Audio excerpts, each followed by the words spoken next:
Alright folks, welcome to Let's Play Snake's Revenge, Metal Gear 2. I am the mysterious JG. This is a follow-up. If anyone's confused to what's going on in the Metal Gear story, go to Bobo the Vulture's channel and you can watch his Let's Play of Metal Gear. This is the sequel to Metal Gear. This is Snake Revenge, the sequel to Metal Gear. Snake's Revenge is the sequel to Metal Gear. It was the sequel that came out for the Nintendo in the United States. Hideo Kojima had nothing to do with this, which is why apparently there's a big fuss, and Kojima purists really hate this game and hate it more than they would any similar game. Like, if you had exactly the same game and it just didn't claim to be a sequel to Metal Gear, people probably wouldn't have any problem with it. But it's hated because of the fact that it's an unauthorized, in a way, sequel to Metal Gear.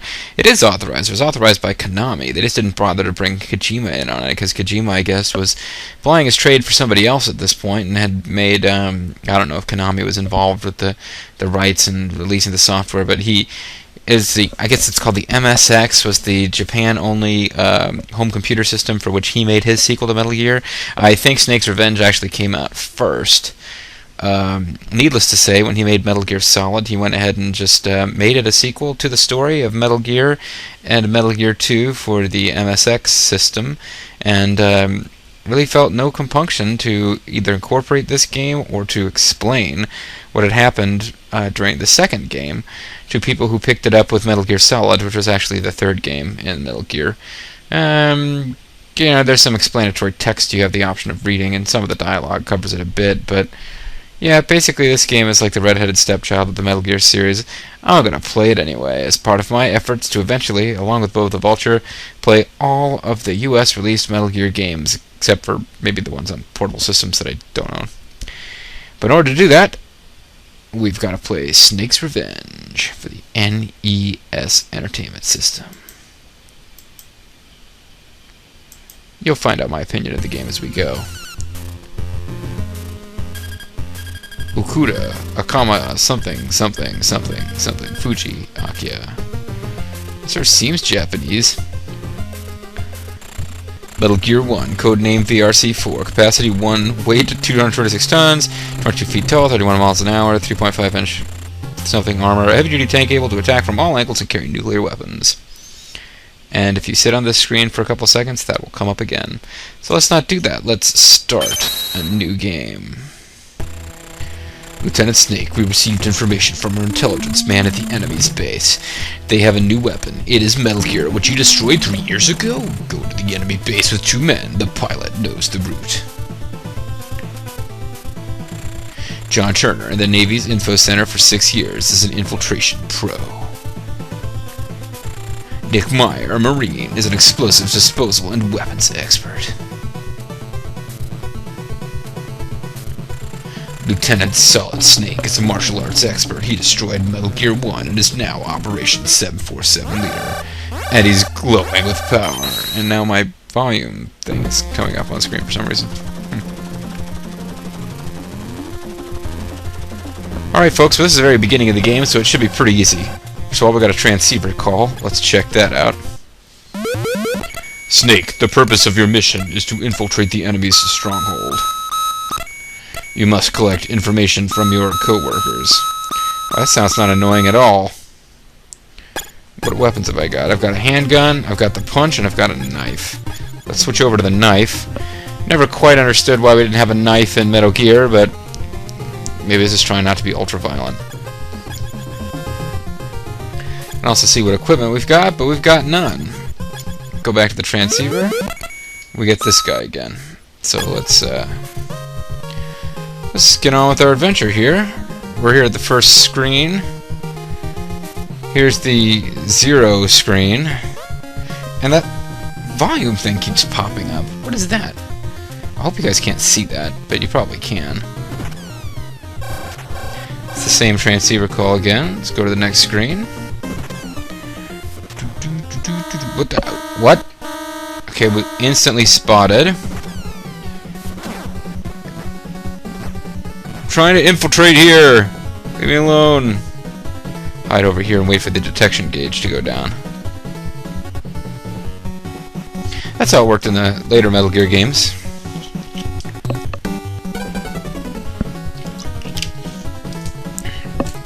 Okay, this doesn't seem to be helping.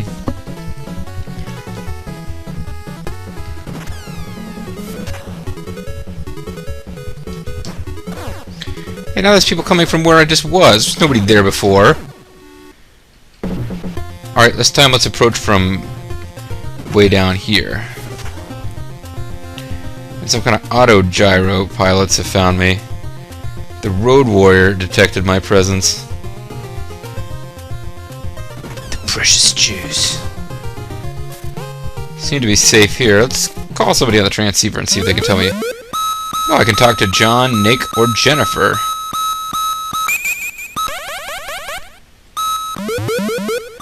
This is John Connor, or John Turner. Lieutenant, be careful of the enemy's gyrocopter. Sound advice. Nick and Jennifer are not answering. Let's not make the mistake of going right up the middle again, because we were spotted instantly. Okay, that didn't help. Alright. I think we'll be seeing this screen quite a lot. But we got all of our our ammo back. We no longer have the knife equipped. If I want to try to save ammo, I'll probably want to stab people instead of punching. Punching takes 3 hits to defeat an enemy, I believe. I'm pretty sure you can't kill these guys. So. Oh! Well, you can poke your knife out in an angle where you take damage, apparently. So killing the guards is enough to prevent you from being chased anymore.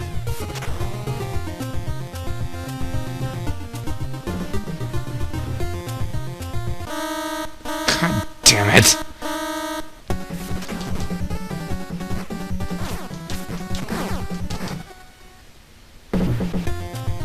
Okay.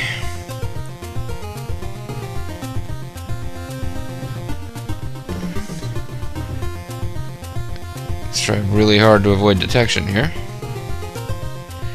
Appears to be a path up this way that leads to rations. I got rations. Oh, I can't make John talk like that because Solid Snake has to talk like that. I'll have to come up with a different way for John Turner to talk. He looked kind of like a hairy freak. Now I just need to turn the sound down because this game is really obnoxious, the sound.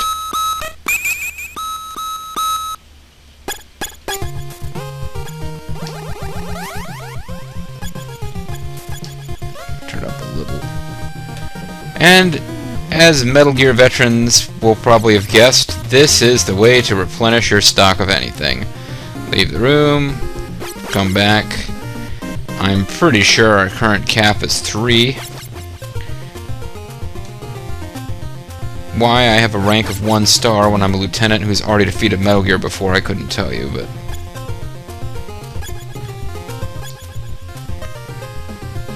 Now that I've got the rations equipped as an item, I should automatically use one when I'm near the end of my health.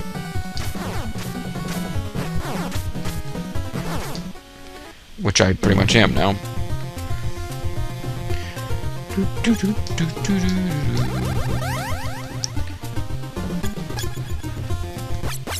Yeah, I got a ration, I know.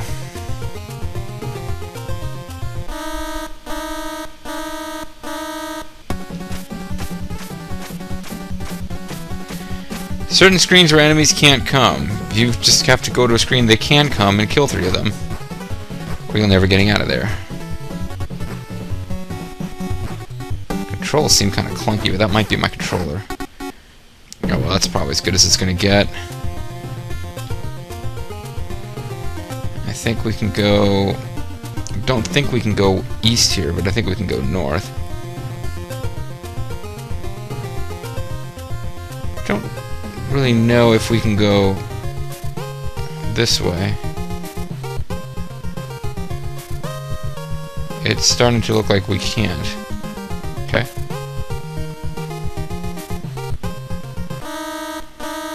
I was hoping they would cut off just before they actually did there. Thanks for your help. Okay, let's have prisoners tied up randomly in the woods, it looks like.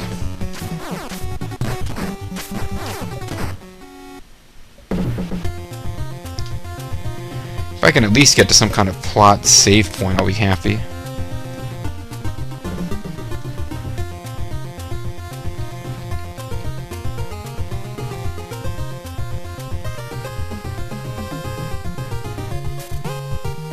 Problem is, the only way to really tell what's going on these screens is to be detected, because then it stops being night. That doesn't make sense, but it's how they... Oh, I guess having a narration equipped doesn't mean you survive getting hit. I thought that it would. I was wrong. Okay, so at this point we have officially accomplished nothing in the first 10 minutes or so of this video. I'm gonna ignore that guy just to be a jerk.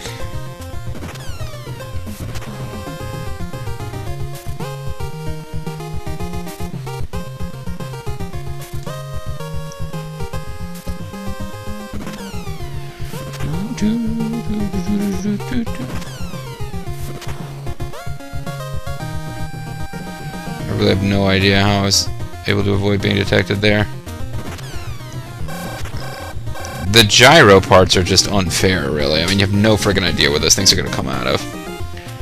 But I think this is it for them. They never show up anywhere else in the game after you get past this first jungle section. Jungle section, doodle-doo, jungle section. Get on, gonna get down.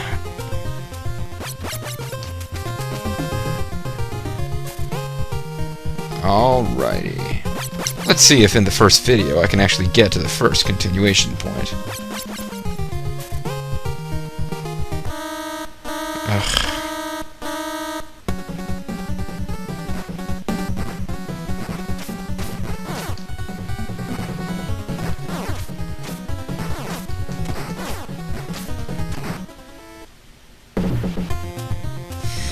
No, I can't go with that. That's ridiculous.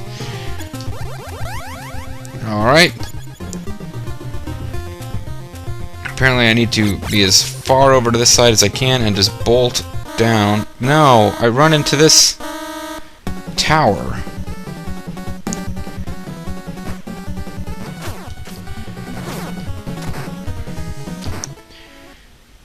Well, I only lost 2 health. That's gonna have to be good enough.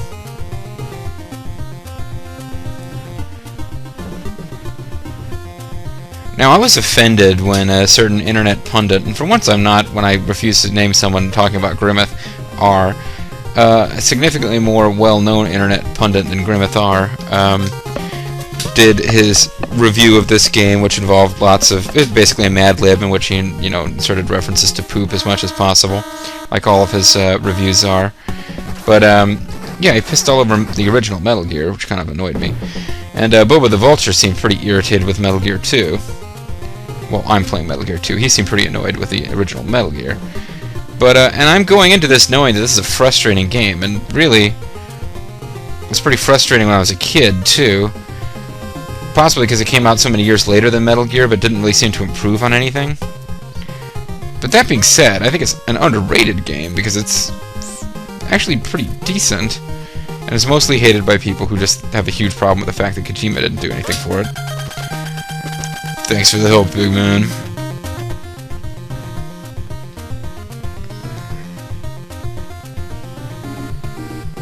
Oh wow, I can actually see what's going on again. It was an indication that I need to call somebody. Alright. Transceiver don't help you that much in this game, frankly. Can we get in here? No, we can't. We don't have any card keys.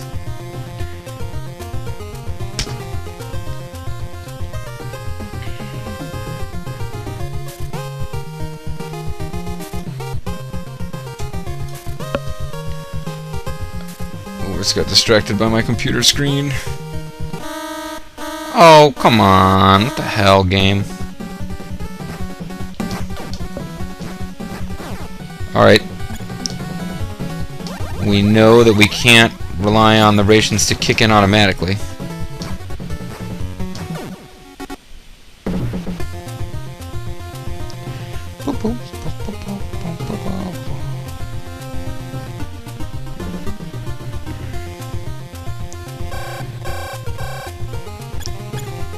It's a trap!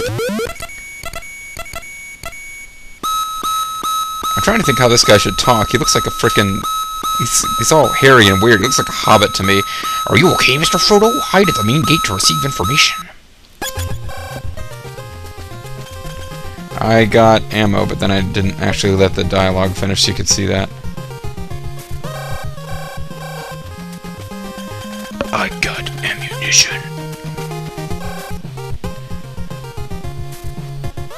Okay, you can just barely make it if you haul ass. I was hauling ass. What the?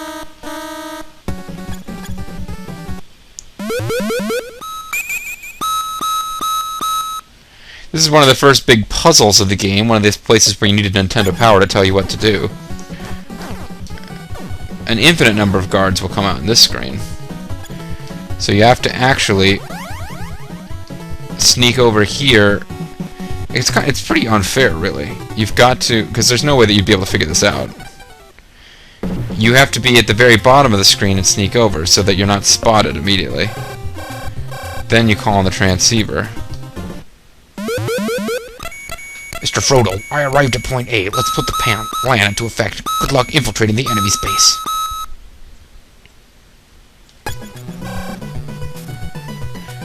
And the game kicks over into cinema. Guards find him. Now they'll shoot at you and kill you and never ever try to capture you alive, but with John Turner here... This is John Turner. I'll take you, go ahead. And the pseudo-Arabian music plays. And now the door is left open.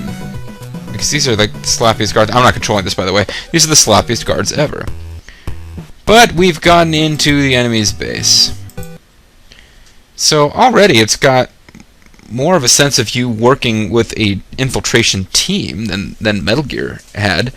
I mean, they're actually physically there and present and part of the game. So that's kind of neat, I thought. I always liked that part of this game when I was a kid. But, alas, for Yorick, it's time for us to call it a video here. What can I put on screen to indicate to myself that it's time to call it a video? I didn't really prepare for this in advance, so I'll do the sound recorder. Woo, you can see how many minutes into the video I am. We're going to call it a video here. When we come back, folks, we've reached our first continuation point, because from this point on, if I die, I will appear at the first room of this base. But the plot, such as it is that bad guys have built Metal Gear again, and we've got to stop them. I think in the first game, it was, according to the packaging from Ultra, it was through Ultra, we surmised, sorry. The packaging from Ultra claimed that the villain was Ayatollah Khamenei. In this one, or Hayarullah Khamenei or something like that. I think in this one, or no, that's who it is in this game. In this game, Metal Gear has been built by Hayarullah Khamenei, who is obviously supposed to be Ayatollah Khamenei, who was like, you know, the clerical despot of Iran during the hostage crisis and the time when Iron Sheik just had to go Hawk Patooey and wear the word Iran on his ass, and wrestling fans hated him.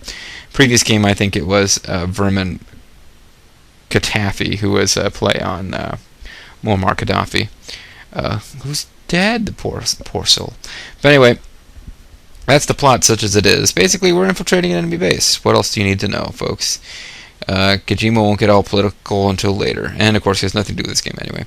But that's it for now. When we come back, folks, we will continue infiltrating the base. Thanks for watching. I'll see you then.